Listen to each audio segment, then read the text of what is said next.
Wow, a big welcome to this section of the training. I'm so excited to be here once again. Yes, we'll be taking on a very important topic which a lot of entrepreneurs have not been taking as important.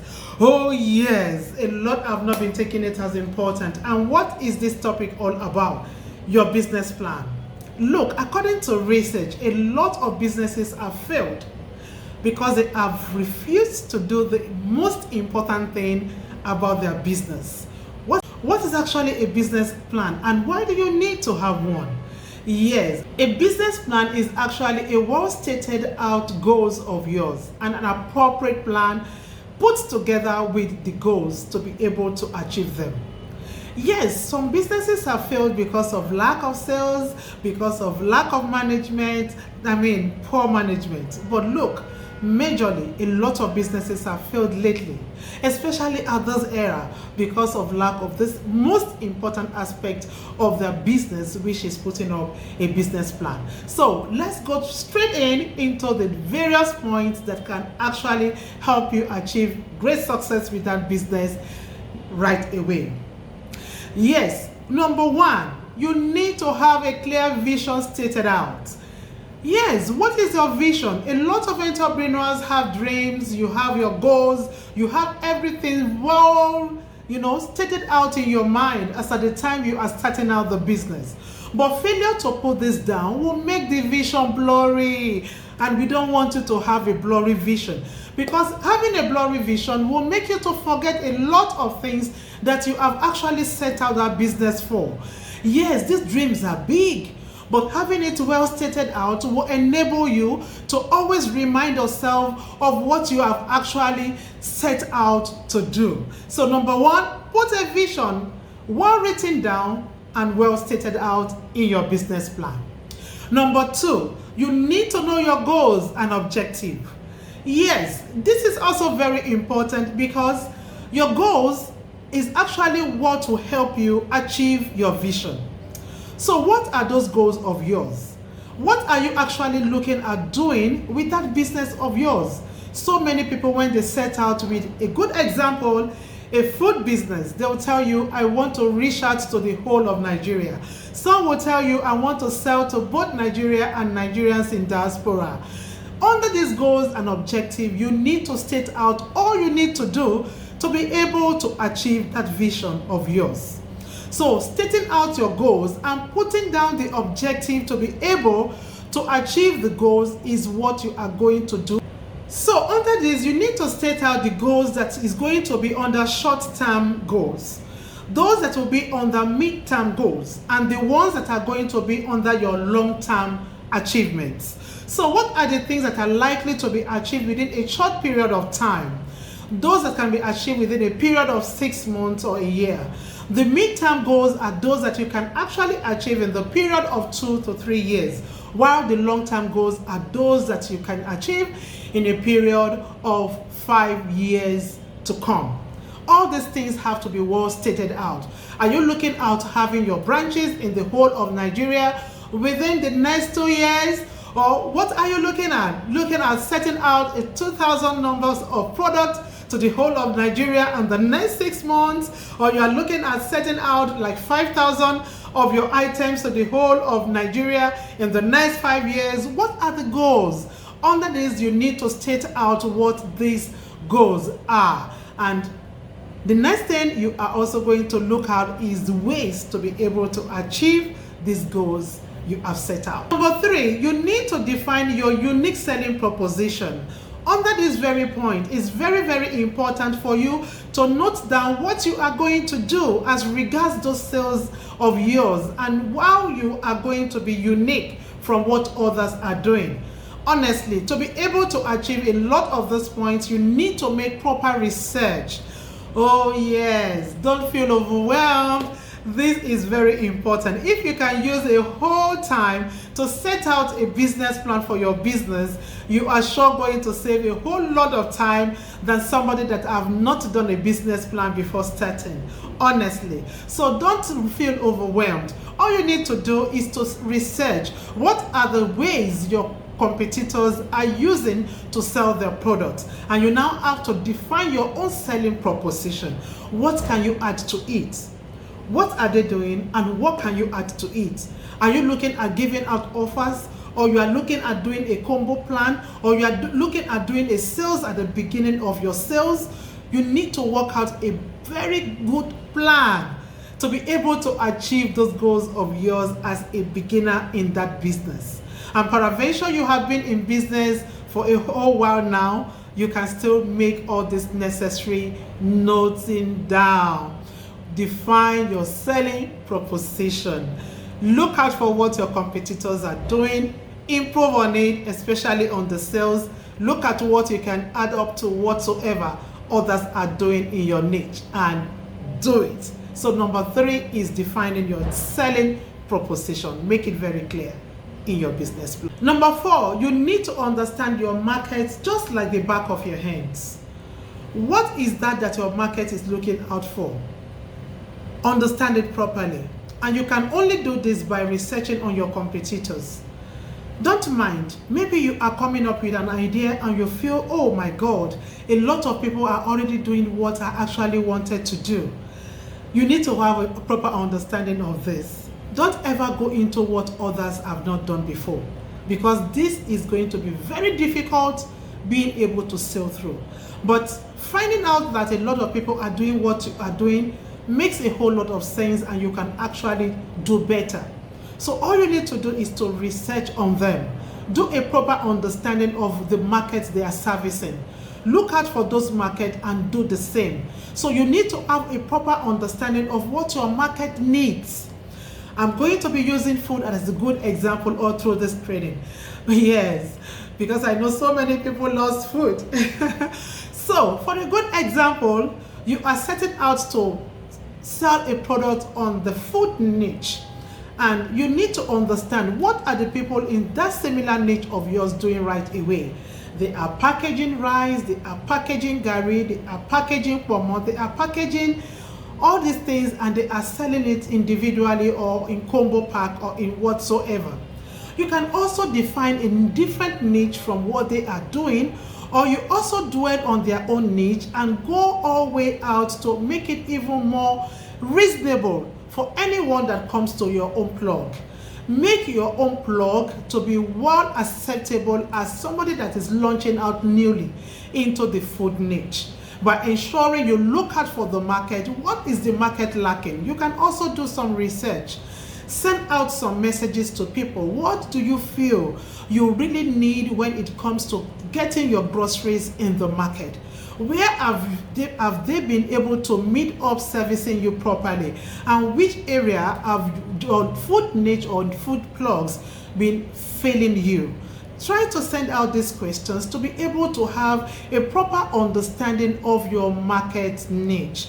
Having a proper understanding of your market, just like the back of your hands, goes a long way in setting out well in business. So put this down under your market plan for a proper planning. Number 5, you need to know your customers. Appropriate analysis of who to sell to under this very point in your business plan goes a long way.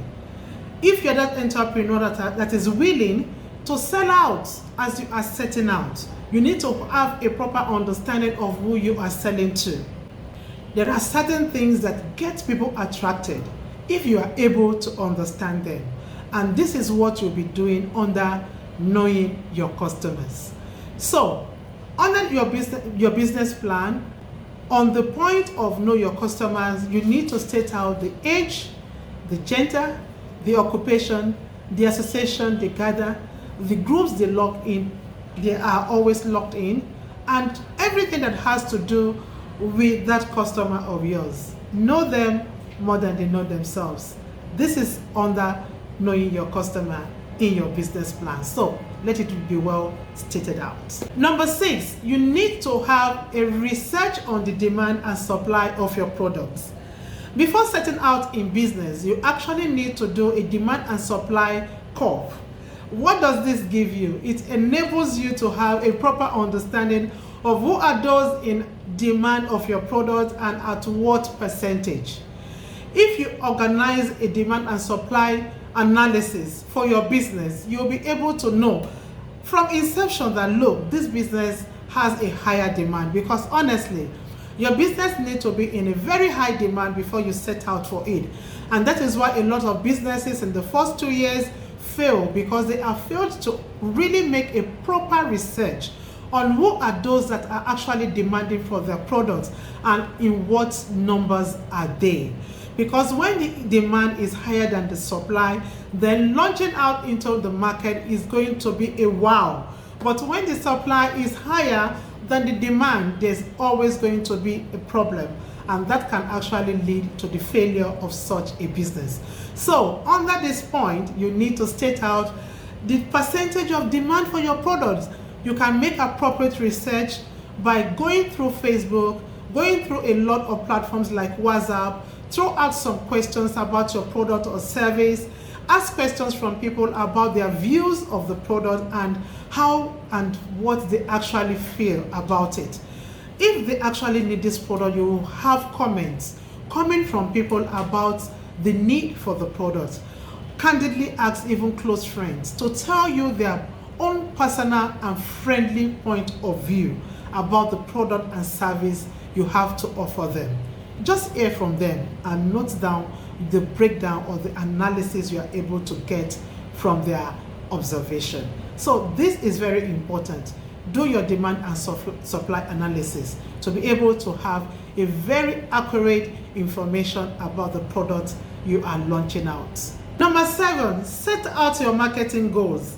This is one of the important areas that a lot of business owners actually work on, but they don't really put much attention to it.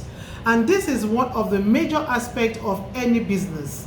Setting a marketing goal would encompass you actually knowing what your product is going to look like. That is the branding you are going to give the product, then the market strategy you are going to use to push out the product. What is going to cost you to do all this have to be analyzed under this particular point.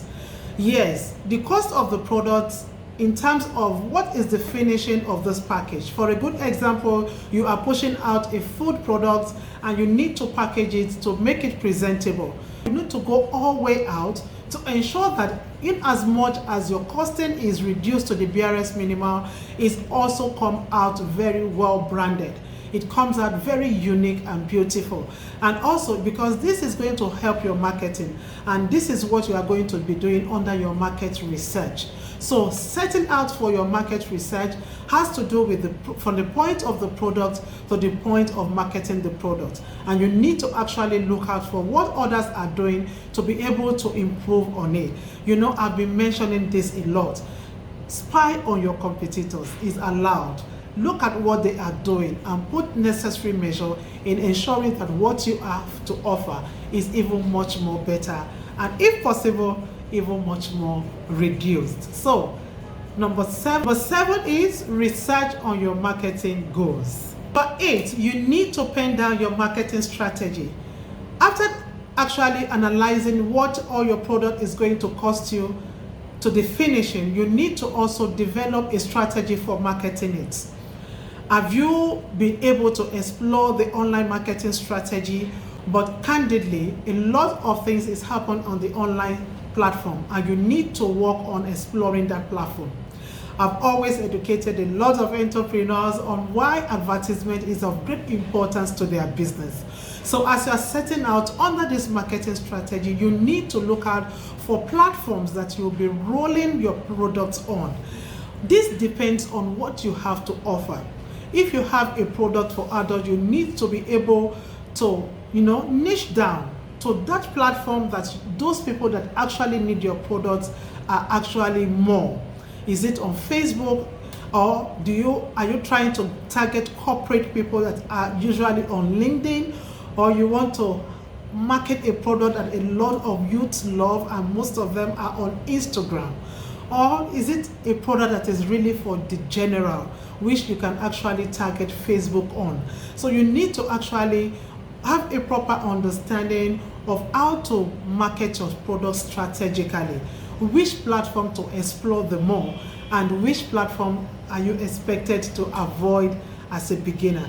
A lot of people push out their product out there, even for platforms that doesn't even recognize and wants to know more about what they are doing. For a good example, LinkedIn is a very good platform to market yourself as a professional, as a skilled person to organizations that are actually locked up in LinkedIn. But now taking some items that are not actually recognized to LinkedIn, you might not have good sales with such a product. So you need to have a proper understanding of where you are starting from, the platform to market to, and strategically build your products on. This is very important. Number 9, this is the final point, and it is one of the most important aspects of putting up a business plan, and this is taking action. Yes, every plan without an action is a waste, and putting up a plan without actually putting up appropriate action to work it out won't bring money into the purse of the organization. So you need to put up appropriate action that will enable you execute all the plans. Are you a sole proprietor right now, or you have really grown to the level of having 2-3 people working hand in hand with you? You need to now table this business plan and ensure that every necessary aspect that needs to work to ensure this plan is put to actualization go to work right away. So putting up a business plan is easy. Actually actualizing it putting an action to it is another important aspect, and this is where the money comes in. So I need you to give a thumbs up, subscribe to this channel if this has actually blessed you, and ensure you leave a comment in the comment box below so that we can give you the free ebook that we have for you. Check us out to know more about what we in Business Builders really have to offer. So much we've got for you. You can afford to miss coming on this channel for the next training that is going to bless you. So see you next time. Bye.